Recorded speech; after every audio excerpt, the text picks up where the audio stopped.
Welcome to day 3 and last day of a short vacation. ನಾವಿದ್ದಂಥ resort ಇದ್ದಾನೆ ocean beach front resort. ದೇವಸ್ಥಾನಕ್ಕೂ ಈ ರೆಸಾರ್ಟ್ಗೂ ಒಂದು 10 ಮಿನಿಟ್ಸ್ ವಾಕಬಲ್ ಡಿಸ್ಟೆನ್ಸ್ ಆ್ಯಂಡ್ ಬೀಚ್ಗೂ ರೆಸಾರ್ಟ್ಗೂ ಬರೀ 2 ಮಿನಿಟ್ಸ್ ಡಿಸ್ಟೆನ್ಸ್ ಇರುತ್ತೆ. ನಾವು ಸೆಲೆಕ್ಟ್ ಮಾಡಿದ್ದಂಥ room deluxe room, very neat clean hygienic ಆಗಿತ್ತು, ಎಸ್ಪೆಷಲಿ ದ ವಾಶ್ರೂಮ್. ಕೆಳಗಡೆನೇ ಕೆಫೆ ಕೂಡ ಇರುತ್ತೆ, ಸೊ ಎಮರ್ಜೆನ್ಸಿಗೆ ನಿಮ್ಗೆ ಏನಾದರೂ ತಿನ್ನಬೇಕು ಅಂತಂದರೆ ಅದನ್ನು ಕೂಡ ಆರ್ಡರ್ ಮಾಡ್ಕೋಬೋದು. ಆ್ಯಂಡ್ ಬೇರೆ ಬೇರೆ ಥರ ರೂಮ್ಸ್ ಕೂಡ ಅವೈಲೇಬಲ್ ಇರುತ್ತೆ, ಸೊ ನೋಡಿ ನೀವು ಚೆಕ್ಔಟ್ ಮಾಡಿ ಸೆಲೆಕ್ಟ್ ಮಾಡ್ಕೋಬೋದು. ಆ್ಯಂಡ್ ಪ್ರೈಸಸ್ ಕಂಪ್ಲೀಟ್ಲಿ ವೇರಿ ಆಗ್ತಾ ಬರುತ್ತೆ ಸೀಸನ್ ಪ್ರಕಾರ. ಲಾಸ್ಟ್ ಡೇ ಆಗಿರೋದ್ರಿಂದ ಬೀಚ್ ಕಡೆ ಹೋಗಿ ಒಂದು ಒಳ್ಳೆ ಕ್ವಾಲಿಟಿ ಟೈಮ್ನ ಸ್ಪೆಂಡ್ ಮಾಡಿ ಸನ್ರೈಸ್ ಎಲ್ಲ ನೋಡಿಕೊಂಡು ವಾಪಸ್ ಬಂದು ಈಗ ಪ್ಯಾಕಪ್ ಟೈಮ್.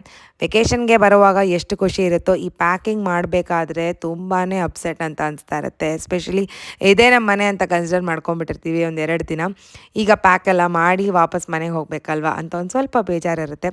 ಅಲ್ಲಿರೋ ಸ್ಟಾಫ್ಸ್ಗೆಲ್ಲ ಬಾಯ್ ಬಾಯ್ ಹೇಳಿ ಅಂಟಿಲ್ ನೆಕ್ಸ್ಟ್ ಟೈಮ್ ಮುರುಡೇಶ್ವರ್ ಅಂತ ಮನಸ್ಸಲ್ಲೇ ಅಂದ್ಕೊಂಡು ಸೀದಾ ಹೊಟ್ಟಿದ್ದು ನಾವು ಬ್ರೇಕ್ಫಾಸ್ಟ್ಗೆ ಅಂತ. ಬಿಸಿ ಬಿಸಿ ಮಸಾಲೆ ದೋಸೆ, ಇಡ್ಲಿ, ವಡೆ ಎಲ್ಲ ತಿಂದು ಇವತ್ತು ಡೇ ಕಂಪ್ಲೀಟ್ಲಿ ಅನ್ಪ್ಲ್ಯಾನ್ಡ್ ಆಗಿತ್ತು. ಹೋಗ್ತಿರ್ಬೇಕಾದ್ರೆ ಡಿಸೈಡ್ ಮಾಡಿ ನಾವು ಹೊಟ್ಟಿದ್ದು ಭೀಮೇಶ್ವರ ದೇವಸ್ಥಾನಕ್ಕೆ. ಎಲ್ಲಿಗೆ ನೀವು ಬರ್ತಿದ್ದೀರಾ ಅಂತಂದರೆ ಜೀಪ್ ಸರ್ವಿಸಸ್ ಇರುತ್ತೆ, ಇಲ್ಲಾಂದರೆ ನೀವು ಓನ್ ವೆಹಿಕಲ್ ಕೂಡ ಹೋಗ್ಬೋದು.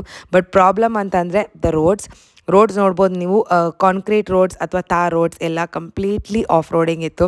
ಆಟೋ ಸ್ಥಿತಿ ನೋಡ್ತಾ ಇದ್ದೀರಲ್ಲ ಆ ಥರ ಆಗಿಬಿಡುತ್ತೆ. ಸೊ ಬೈಕಲ್ಲಿ ಬರ್ತಿದ್ದೀರಾ ಅಂತಂದರೆ ನೋಡಿಕೊಂಡು ಬನ್ನಿ. ಈ ದೇವಸ್ಥಾನದ ಬಗ್ಗೆ ಹೇಳಬೇಕು ಅಂತಂದರೆ ಇದು ಬೆಟ್ಟದ ಮೇಲೆಲ್ಲ ಬೆಟ್ಟದ ಒಳಗಡೆ ಇರುವಂಥ ಒಂದು ಸಣ್ಣ ಚಿಕ್ಕ ಪುಟ್ಟ ದೇವಸ್ಥಾನ.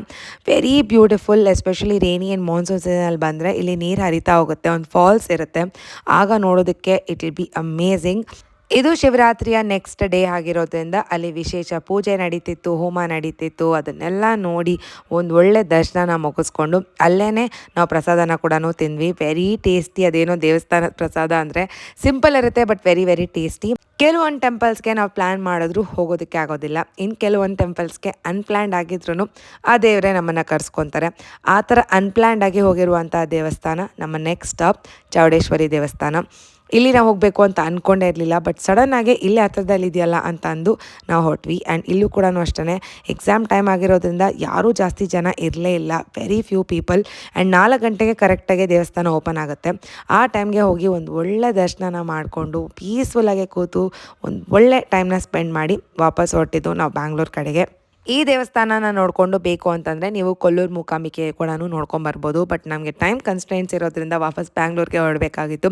ಶಿವಮೊಗ್ಗ ಸಿಟಿಯಲ್ಲೇ ಡೆನ್ನನ್ನು ಮುಗಿಸ್ಕೊಂಡು ಜರ್ನಿನ ಕಂಟಿನ್ಯೂ ಮಾಡ್ತಾ ಮಧ್ಯದಲ್ಲಿ ತುಂಬಾ ಬ್ರೇಕ್ಸ್ನ ತೊಗೊಂಡ್ವಿ ಈ ಸಾರಿ, because body was very tiring. And finally ಬ್ಯಾಂಗ್ಳೂರ್ಗೆ ರೀಚ್ ಆಗಿದ್ದು ನಾವು 8:21 AM ಆಗಿತ್ತು. ಇದಾಗಿತ್ತು ನಮ್ಮ ಟ್ರಾವೆಲ್ ಸೀರೀಸ್ನ ಲಾಸ್ಟ್ ವ್ಲಾಗ್. ನೋಡ್ತಿರೋ ಪ್ರತಿಯೊಬ್ಬರಿಗೂ ಥ್ಯಾಂಕ್ ಯು ಅಂತ ಹೇಳ್ತಾ ಸಿಗೋಣ ಇನ್ನೊಂದು ಮಿನಿ ವ್ಲಾಗಲ್ಲಿ. Take care and bye.